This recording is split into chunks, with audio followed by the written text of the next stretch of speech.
U.S. surveyors imposed a grid on the town and the surrounding grasslands. Canal commissioners, Gurdon Hubbard among them, sold lots to finance the canal. They preserved a narrow stretch along the lake for public enjoyment, a common to remain forever open, free of any buildings or obstruction. The prospect of the canal enticed the first wave of Easterners who would dominate Chicago for decades. Yankee speculators from New York and New England. Most of them started off as hustlers. Nothing wrong with that. Speculative hustlers. Those are the people who built Chicago. It wasn't coming in with moneyed wealth. These are people who made their money here. They came back perhaps from the East to make it here, and that's where they made it. But they were working the street. No doubt about it. Men bought land for $100 or $200 in the morning and sold it for several thousand in the afternoon. They're Yankees, they're Protestants, they're interested in one thing, in making money, and they're risk takers. Hardly any of them expected to stay. It'd be the type of town they thought where they could come in, make a killing, and get out. But they did stay, and they built a city. William Butler Ogden was first among them. When his father had a stroke, Ogden, age 16, took over his lumber and real estate business in the mountains of southern New York. His struggle to survive, he later recalled, prepared him for life on the frontier. Ogden came to Chicago to oversee land purchased by his brother-in-law and other Wall Street investors. He goes out, checks the property, finds himself ankle-deep in mud, writes back to his brother-in-law, "You've been victim of the worst kind of folly." Lo and behold, Ogden gets to work, is able to sell or to recoup his brother-in-law's investment by just selling off 1/3 of the land. And he went, maybe it's worth staying.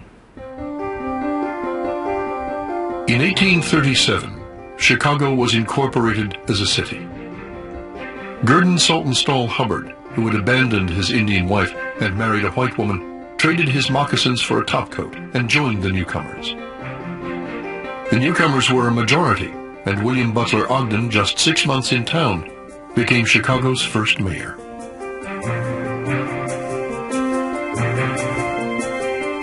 To overcome its isolation, Chicago had to reach out, east and west.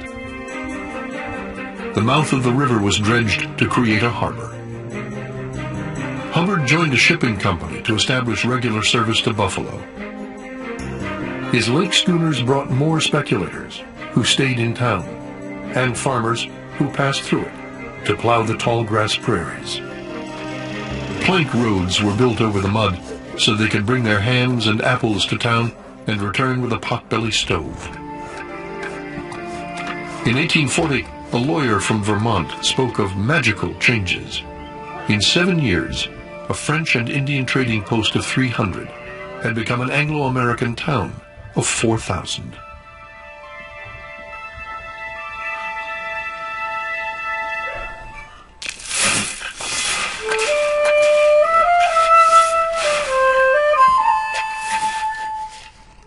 Irish immigrants who had dug the Erie Canal came to Chicago in 1836 to dig the Illinois and Michigan Canal.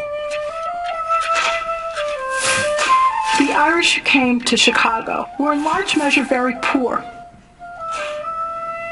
They had few skills, little that would have allowed them to negotiate an urban setting easily. And they were pulled out to Chicago to do the dirtiest, hardest work that was imaginable. And they were despised for it.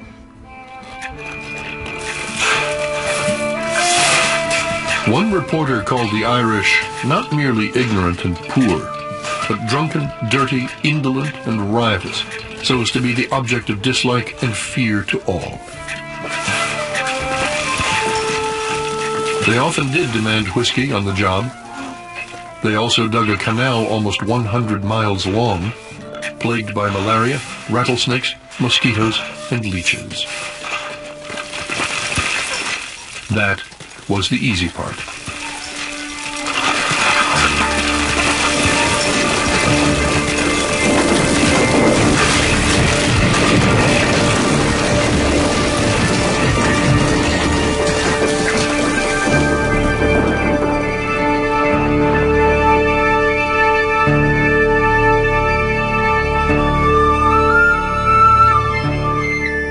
1838 alone, up to 1,000 canal workers died. Their graves are few, their stories unrecorded.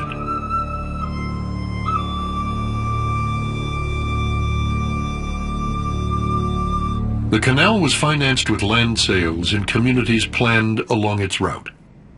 The sudden growth of Bridgeport, where the canal joins the south branch of the Chicago River, was unplanned. Sometimes when the project ran out of money, they paid people in land script. And many of the Irish took the money they were owed in land and settled at the area where the bridge went across, at the port of the canal, which has become modern-day Bridgeport.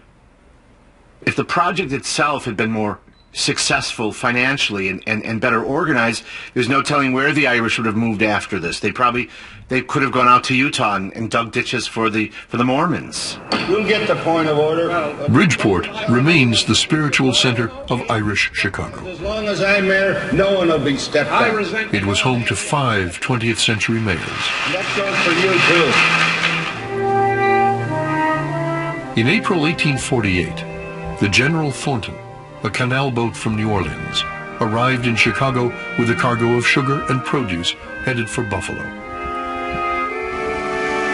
Its arrival there was heralded in Washington by a young congressman from Illinois, Abraham Lincoln. Joliet had dreamed of a water route from the Gulf of Mexico to Montreal. It ended instead in New York.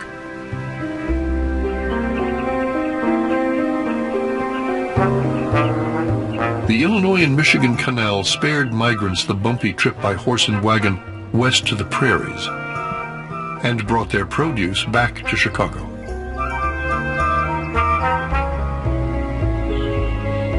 The prospect of the canal had created Chicago, luring investors like William Butler Ogden. But by the time the canal opened in 1848, Ogden had switched his bet and built a railroad to the prairies. Ogden found that Eastern financiers were not interested in the railroad. It seemed to have relatively limited prospects, and so he went out in his buggy along the prospective route and talked farmers into buying stock. And they're knocking on farmers' doors and the doors of businessmen who own land on the route and saying, look, we're going to run a railroad through here, give us right-of-way, become an investor by giving us right-of-way, give us money, and we'll give you shares in our company. Ogden raised $350,000 and bought a rickety locomotive, the Pioneer, which would run on wooden tracks with metal caps. On November 20th, 1848, the Pioneer chugged west for 8 miles to the end of the line. Along the way, it met a farmer with a wagon load of wheat. It became the first wheat brought by train to Chicago. On the next trip, farmers overwhelmed the train with 30 carloads.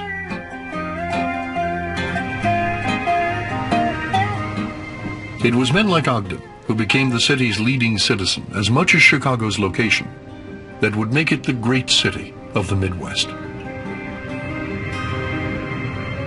Any one of those small towns surrounding Chicago, out there on the rim of civilization, have equally propitious locations. But there's something about Chicago that triggers an economic revolution, where an economic revolution isn't triggered in a place like Kenosha.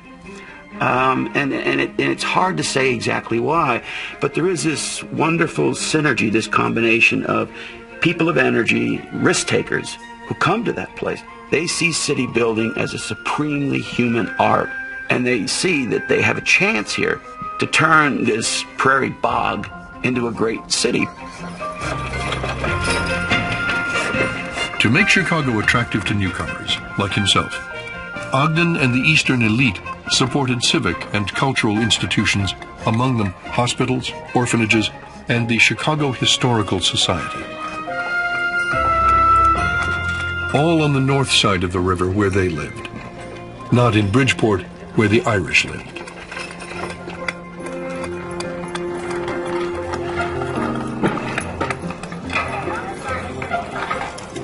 Ogden raised money for new streets and wooden plank sidewalks.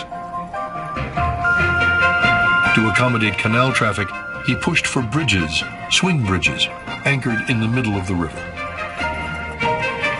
The motivation was selfish as well as civic. Ogden could not forget, a friend remembered, that everything which benefited Chicago benefited him.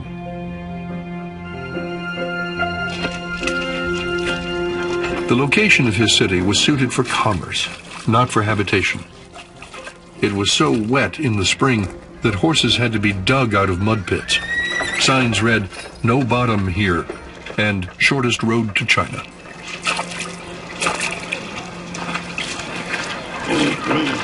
Scavenging pigs were the frontier city's answer to the garbage problem.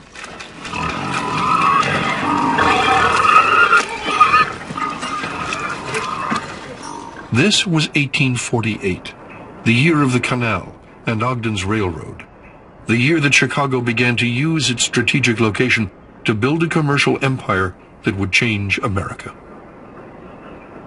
The year the young city opened its first important factory on the north side of the river.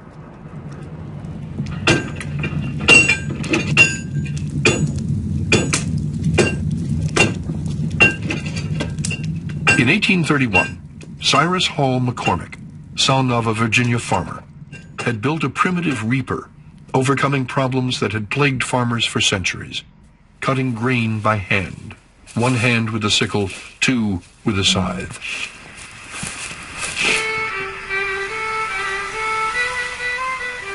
He sensed the best market for his reaper would be farther west, on the vast wheat fields of Illinois. Farmers would set in a wheat crop. That's no problem. The planting, it's the harvesting that's the problem. They're out there with their boys and their cousins and a couple of their neighbors cutting wheat with a sickle and a scythe. And they can't cut the wheat fast enough. And a lot of the wheat simply dies in the field.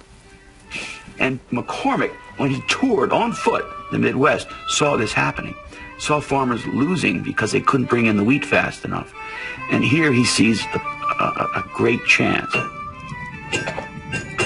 The first year, McCormick made 450 reapers, none the same, each blade forged by hand. With 120 employees, he was Chicago's largest employer. But no one worked harder. There by the furnace fire, begrimed with coal and dust, decorated with an apron of leather, wrote the Chicago Daily Journal, stood the one in charge of it all, Cyrus Hall McCormick.